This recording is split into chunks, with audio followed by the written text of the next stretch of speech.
Everybody, and welcome to my first video. I must say this is it feels completely abnormal, me doing this, but then I guess it's not very normal time for anybody at the moment, so I am just going along with it, and hopefully I will find a way of recording some classes as well and putting them somewhere so you can access them. Again, I don't really know where that's going to be yet, but I'll keep you posted. So this is just going to be a short video, just going through the 5 key elements of Pilates. We should really be applying these in every class, and they are something that I do sort of go on about a lot during classes anyway.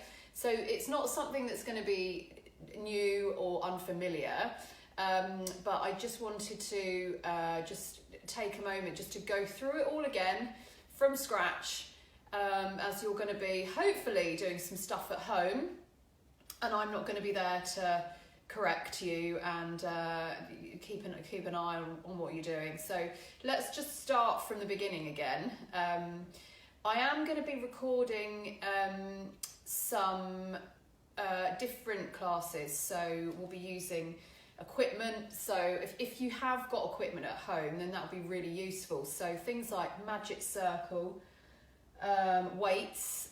You don't have to have really heavy weights, so just 1 or 2 kilos should be fine, and you can always improvise, use stuff around the house if you haven't got any actual weights, like little water bottles or cans or something out the cupboard, but weights are probably better, obviously. Rollers as well, so I'll do a roller class.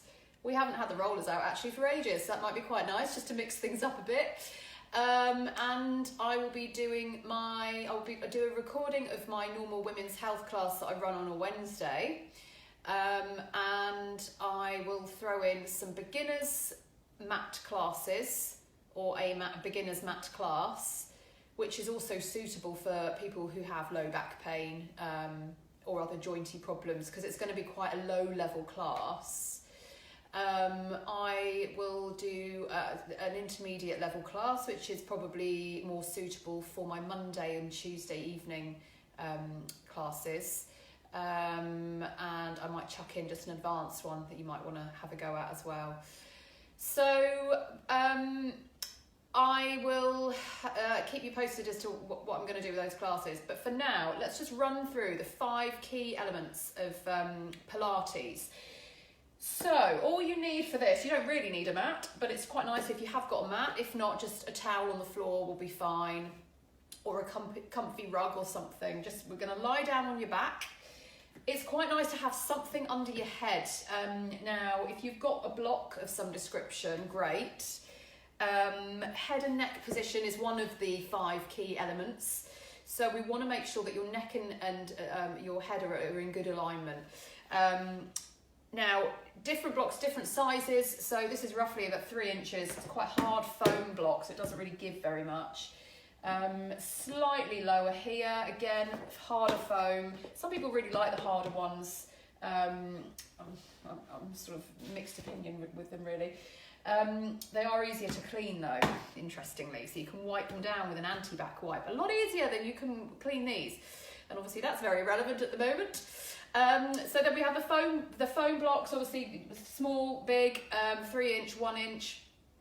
I think just go with what feels comfortable for you. So you can use a rolled up towel just underneath the small of your neck. You can use a small pillow, but I mean, different people have different natural postures anyway. And what I really want you to just focus on is that you're comfortable.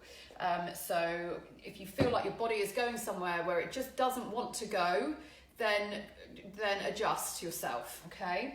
So for now, I'm actually just going to use this blue one here. Again, just so that I can give it a good wipe afterwards. Such a bizarre time, isn't it? Right, so we're going to lie down on your back. The first key element that we're going to think about is centering. Okay, so everything that we do in Pilates is focusing on the core. And it's important to ensure that to engage your core properly, we need to be in the right place. There's been research to show that if you're in a neutral spinal position, which we'll talk about in a minute, you generally get a better deep core activation than if you're in an imprinted position, so when your back is flat. When we're thinking about your core, we're thinking about the deep layers of stabilising muscles around your spine and your pelvis. We're not so bothered about your more superficial muscles at the moment. So things like your rectus abdominis or your six-pack muscles, your obliques, so that the crisscrossy big muscles that come down the sides of your torso. We don't really want to be over recruiting glutes or adductors. We're thinking more of a system of muscle which consists of your transversus abdominis, which is a very deep layer of tummy muscle, which is almost like a corset. So it attaches up to the rib cage. It comes all the way down to the pelvis, and then it wraps around and attaches into the fascia and soft tissues around the back. So it really kind of encapsulates the whole of the body, really. It's a really important muscle for stabilising your spine and providing stiffness to the spine, stiff being a good thing.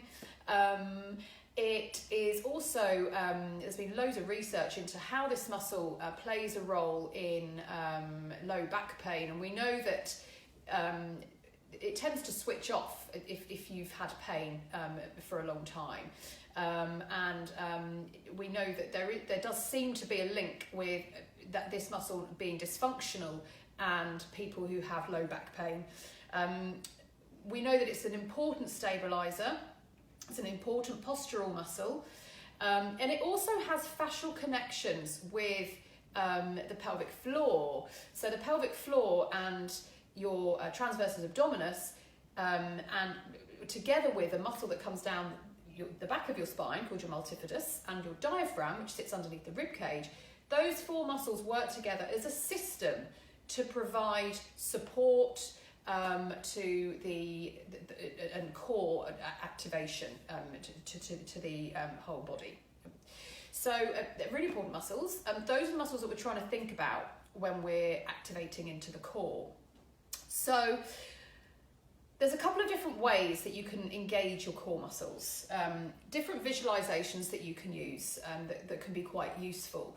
What we're trying to focus on is engaging into your tummy. Some instructors cue pelvic floor as well, really because we know that there is a big link between your pelvic floor and your transverse abdominis working together. So you can think about your pelvic floor when you're activating into those muscles as well. Sometimes, I mean, obviously there's lots of different schools of thought around it. What we don't want is to be over-recruiting. So we don't want to be bracing into those muscles. We don't want to be squeezing as hard as possible. We don't want to be shortening into the pelvic floor too much, because that can also result in issues. Overactivity is one of them.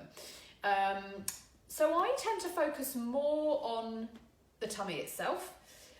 When we're sort of thinking more about the postnatal and the prenatal classes, I do tend to sort of bring in, and the women's health, a bit of pelvic floor in with that.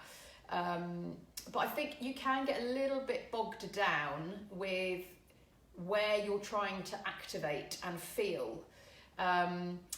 So let's just have a little go anyway at just centering to start with. So what I want you to do is have a lie down on your back. Your head is going to be on your block. Again, just make sure that you're comfortable. We'll talk a bit more about neck and head placement in a moment.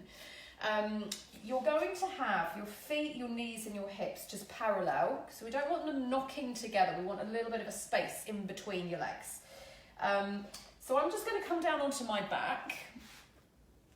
Hopefully you can still see me. Okay, so now I'm here.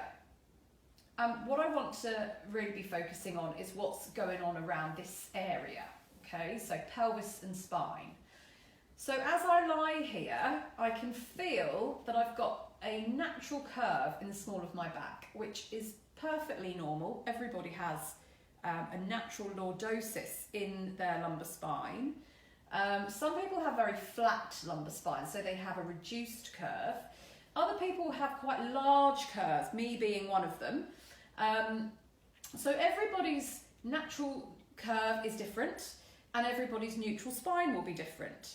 But like I mentioned before, we know that if you're in a neutral position, you generally get a better activation of those deep muscles that we were just talking about than if your back is completely flat, because then you tend to sort of generate more tension into those superficial muscles of the core.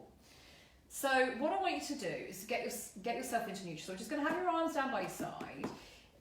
You can place your hands just on the front of the pelvis if you want to, so you can get some feedback as to what is actually happening movement-wise. But what I want you to do is you're going to just tilt the pelvis so your back is flat into the mat. So we're squashing, reversing that lordosis, or that natural curve. From here, we're going to arch away. Okay, so you're generating a bigger space in the small of your spine here. Okay, we're just going to do that a couple of times. So I'm going to flatten down. Now, obviously, if you have back problems, this isn't comfortable to do. Just don't force it, for one, so don't move into pain. Hopefully you can still move a little bit. We don't want to overextend. Okay, so when you're coming into this position, so when you're deepening the curve in the small of the back, some people can find that quite uncomfortable, so maybe don't take it too far. But then from there, we're just going to rest in the middle. Okay, so if you arch and then flatten, and then we're just going to rest in the middle. Ideally, if you think about your tummy button and your pubic bone, they should roughly be level when your spine is in neutral. So now we're in neutral. We're going to try and stay in neutral now. And we're going to think about activating into those deep muscles that we were talking about. So that is what centering is. It's quite airy-fairy language, but ultimately we're engaging into those deep core muscles. So what I want you to do, we're going to start off targeting the transversus abdominis. Hopefully, if everything is working well, you will get a natural co-activation into your pelvic floor anyway. So you may well feel a little bit of connection coming through into the pelvic floor as well when you activate. So pop your hands on the bony points on the front of the pelvis, and then I just want you to move your fingers in just a couple of inches, just off those bones. So we're dropping the fingers off the bones, inwards a couple of inches, but then down a couple of inches. So you're resting your fingers on the lower part of your tummy, below the tummy button. Okay, so this is where we want to feel some tensioning. Not so much up here by the rib cage, but underneath your hands by your pelvic bones at the bottom. So we're going to rest the hands on. You're not trying to dig your fingers in. We're not trying to press as hard as possible. It's just, you're just resting your hands there just to get a bit of feedback as to what you're actually doing, okay? So the hands are just there. They're not doing anything more than that. So what I want you to do to start with is we're going to take a breath in and a breath out. So you're just going to breathe in through your nose and then breathe out through your mouth. And we're just going to do that a couple of times.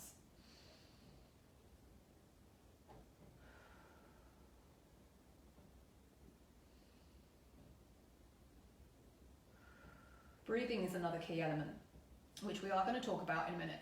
But it's just quite nice just to do a couple of breaths, just relax, make sure that you're happy in this position, and just let your body just go.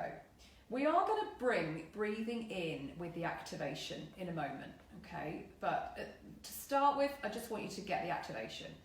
So we're going to think about underneath your fingers. What I want you to imagine is you're going to imagine that you've got a big wide belt wrapped around the lower part of your tummy.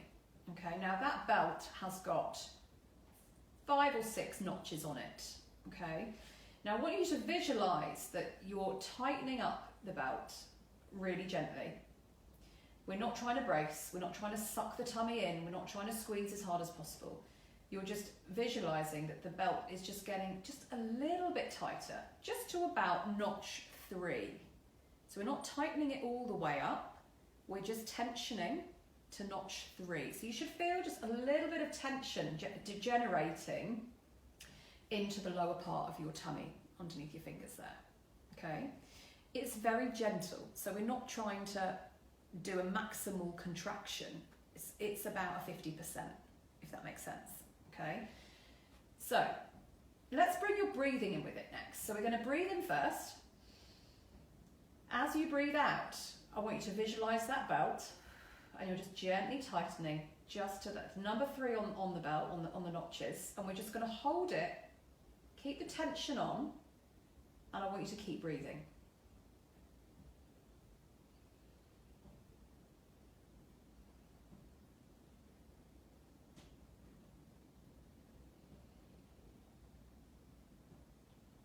And then let it go. So the key thing with centering is that you should be able to talk, you should be able to breathe normally whilst maintaining that tension in your lower tummy. If you can't, then what's probably happening is that you're 1, over bracing. 2, you may well be overusing the muscles up by the ribs. Okay, so when you engage into your deep core, you shouldn't feel like your rib cage is dropping down or flaring out. You should keep it nice and neutral. Again, the spine and pelvis shouldn't change position. So sometimes if you're overworking into your upper tummy, you'll feel like your back is flattening. So the pelvis is tilting and the back is flattening because you're overusing those big, powerful abdominals, and they're having an influence on the hips, on the ribs, sorry, and possibly the hips, but pelvis, and flattening into the back.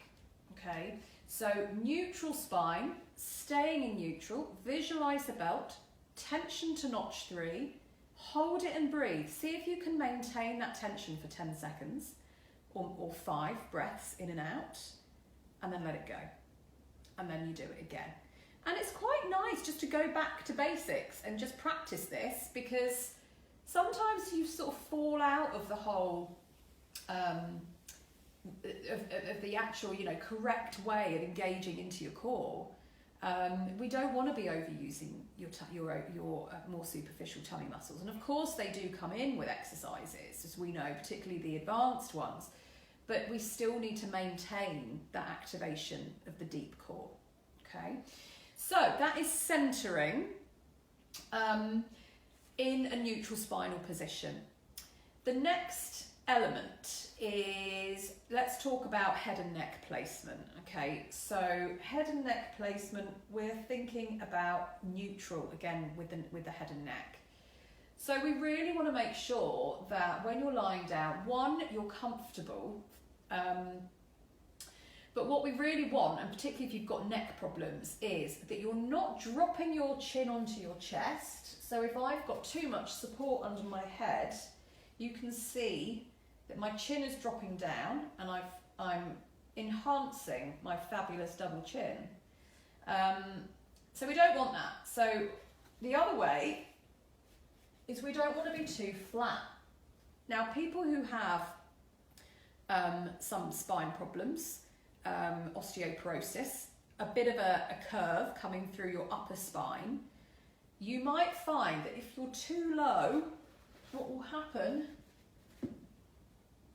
is this. So the head will tip back and your chin will poke up towards the ceiling. Okay, and you can also feel some horrible tension coming into your shoulders, which is another element that we're going to talk about in a minute. So really what we want is to make sure that you're not dropping the head back, you're not dropping it forward, you're just in the middle. Okay, so for me, probably this purple one will be ideal. Okay, so another way of doing it is to imagine that you've got an orange in between your chin and your chest, and it's just sitting there comfortably. You're not squashing it and you're not letting it fall away.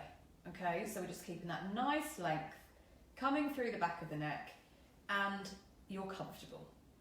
Okay, now when you're doing any exercise, particularly if you're doing a more of an advanced exercise which involves the head coming away from the block, so say for example hundreds level 5, the head comes away, it's really easy to lose that nice neutral position. Okay, lots of people will squish chin on chest. They will develop a lot of tension through the front or indeed the back of the neck. They might do the opposite, they might poke the chin forward. So actually it's quite a hard thing to maintain really good neck alignment. So if you are exercising and you feel that you're generating tension, or if it just feels really uncomfortable around your neck, just bring your head down, come back to your block. We want to make sure that you're not generating too much tension, or you may well cause problems with your neck. Okay, so just be very careful. So moving on, so the next element that we're going to think about is shoulder placement or shoulder blade placement. Okay, so this is number 3. So when we're thinking about shoulders, what I want you to think about is the backs of the shoulders. So we're thinking about the big shoulder blades, or the bony plates that sit on the back of the shoulder. These bony plates are, they sit on the rib cage, so they kind of tie in with rib cage placement as well, which we'll move on to in a moment. But we really want to make sure that you maintain that contact between the shoulder blade and the mat. And the ability to do that will be related to your neck position, your neutral spine position. So everything is linked, which is why addressing all of these elements is so important, because if you think about it, if your spine isn't in neutral and your back is flat, you can see straight away that when I've tilted my pelvis, my shoulders have come forward. Okay? So coming into neutral enables the shoulders to relax down and the collarbones to open and widen through the front. And it just enables you to keep that nice contact between the shoulder blades and the floor. The other thing is, if your neck isn't in the right place, that's going to have a massive knock-on effect on what the shoulders are doing. So again, if you're too propped up, automatically my shoulders have come away from the floor. So it's just lifted me forwards, it's flexed into my upper back. So to enable the shoulders to be relaxed, your neck needs to be in a good position, your spine and pelvis need to be in a good position. And we're thinking about that nice contact, back of shoulder blade. So just making sure that you're maintaining that nice contact. Just see if you can engage into your core, so activate your center, and then just see if you can just take the arms up and down, maintaining that nice placement with the shoulder blades. Okay? And again, it's harder than it looks. It's really difficult. When you're doing exercise, it's really difficult to ensure that you're thinking about all of these things whilst you're doing the exercise and what that involves on its own as well. So another way that you can do it is just to take your arms up so your hands are over your shoulders, making sure that, again, you keep your centre gently switched on, keep your spine in neutral, keep your neck in a nice place. What I want you to think about is just keeping the elbows straight. We're going to reach the fingers up towards the ceiling. Now when you do this, try not to drop your chin down, which I know I just did. So we're reaching up, the shoulder blades are going to draw away from the mat. And then from here, we're gently going to slide the shoulder blades back down to the floor. Okay, so my elbows are staying straight, my centre stays drawn in, and I'm reaching up, keeping the spine in neutral, and then I'm just drawing back down again. So doing this just helps just to really switch on the connection, brain to shoulder blade. It can be quite difficult. A lot of people, when they do this, obviously cheat. So like we mentioned, they don't maintain a good position when they're doing it. They might flatten their back, they might lose their neck placement. What they might also do is bend the elbows and do this sort of thing, which kind of still does the shoulder blades, but we really want to focus on just connecting with that isolation of the shoulder blade movement on its own without compensating elsewhere. Okay, so that's shoulder blades. The next element that we're going to do is rib cage. So obviously ribs just kind of just fit in with everything else. So again, if your shoulder blades aren't in the right position, if your back isn't in the right position, then of course your ribs aren't going to be in the right position either. We know that your big, well, all of your abdominals pretty much attach to the ribs. So if you're overusing certain abdominals, that will have a big knock-on effect on your rib cage placement, on your alignment, but it will also impact on your ability to breathe, which is a really important key element which we're going to go through in a minute. So with the ribs, if your spine is in neutral and everything else is where it should be, your ribs should also be in the right place, really. It's more when you're actually starting to exercise that you need to be thinking about what is going on around the rib cage. Okay, a lot of people flare the ribs, which basically means that as you're moving, the ribs are sort of almost lifting up and out, and it's normally associated with overarching into your back as well. Okay, so for example, if I bring my arms up, if I take my arms back, keeping that nice control, and then if I add in a rib flare, you can probably see the difference. So it's basically making sure that you're not flaring the ribs stay nice and relaxed. If you think about softening into your breastbone, that can sometimes help, because if you're lifting up through your upper chest, that is often going to bring the lower ribs out as well. You can also, if your brain can handle it, visualize some springs. So if you imagine that you've got a set of springs attached from the ribs down to the pelvis, and you just want to maintain tension, just a nice relaxed tension in those springs the whole time. If your back arches in the ribs flare, that is going to increase the tension through those springs. Okay, so we just want to try and ensure, again, as you're exercising and moving, it's a lot harder to maintain, but it's just thinking about that as well. Okay. So the fifth and final key element that we're going to talk about is breathing. Now, breathing is probably one of the most important elements because it just brings everything together. Breathing makes exercise efficient. If you're holding your breath, it's just not good. So it's not an efficient way of exercising. It's not providing oxygen to the body in a nice, efficient way. But particularly in Pilates, because we're focusing so much on your core, and the fact that those core muscles, so your pelvic floor, your diaphragm, your transversus abdominis, so that big tummy muscle, and your muscle that runs down your back, because everything works together as a system, they work when you breathe. Okay, so when you breathe in, your rib cage drops down. Okay, and your muscles have to drop with that, okay, to enable your rib cage and your lungs to expand. Okay, so as you breathe in, your muscles relax to a degree to enable that to happen. When you breathe out, the opposite happens. So the diaphragm lifts and the rib cage closes down, and that helps to push the air out. So to enable that process to happen, your pelvic floor must be able to lift, your transversus abdominis engages, and it generates pressure which then allows the breath to come out.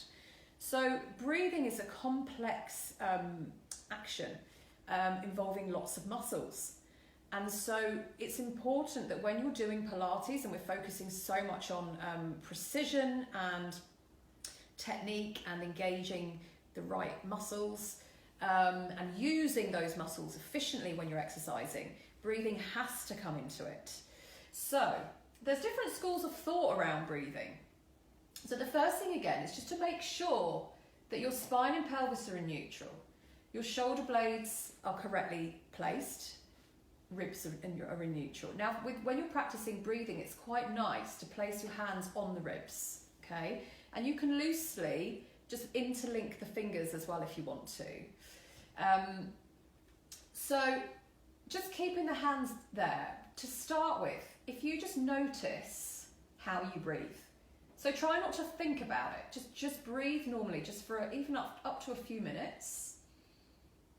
And just notice how it feels. Does it feel like you're breathing easily? Does it feel like there's tension? And if so, where does it feel like that tension is? Where does the air feel like it's going? Does it feel like it's going into the base of the rib cage? Is it going underneath your hands? Is it going into your tummy? Is your tummy lifting up and down? Is it going into your shoulders? So a lot of people, again, some people with spinal problems, people who are quite anxious, stressed, lots and lots of different reasons, but a lot of people tend to breathe from the upper chest.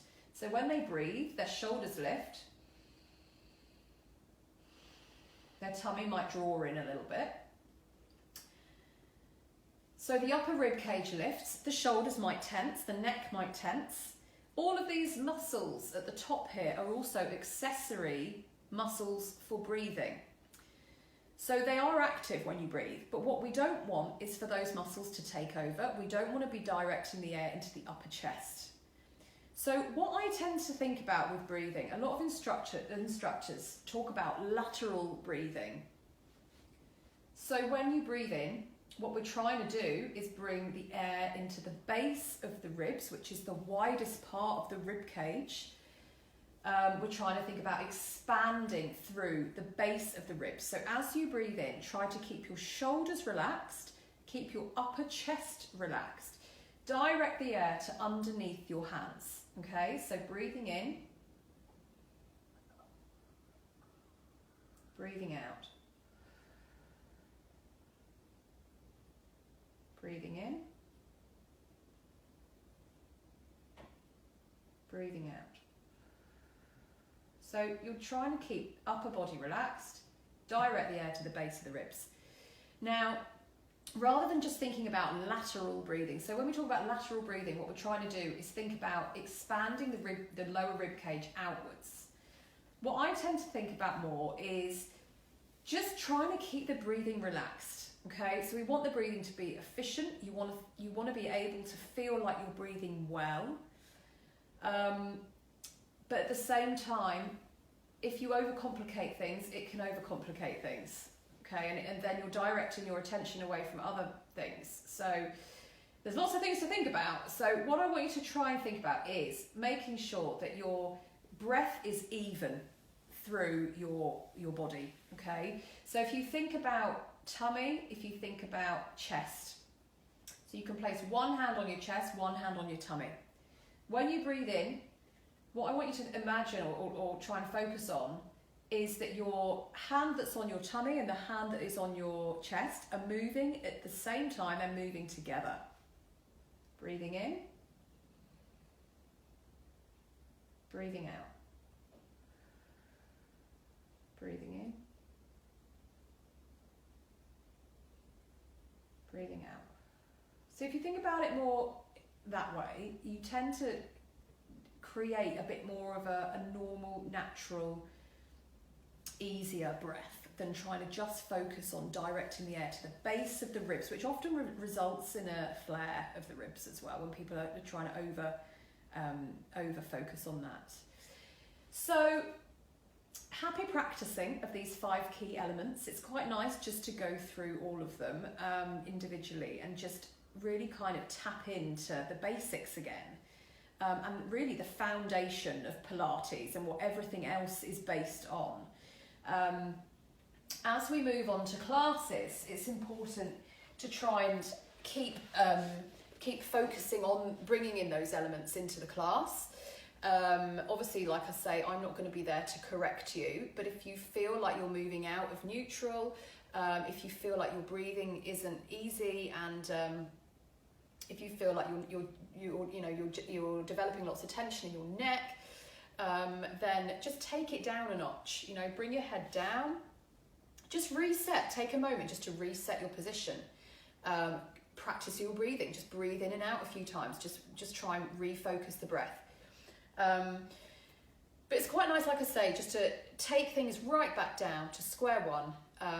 Practice these basic elements, and hopefully you'll give them all a go again and join me on the classes as we move forward.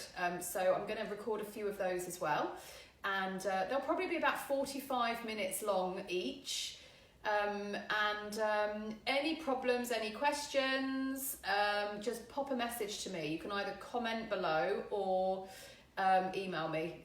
I'm freely available by email, and hopefully I'll see you all soon anyway. Okay, take care and keep well and sane and safe, and I'll speak to you soon. Okay, bye.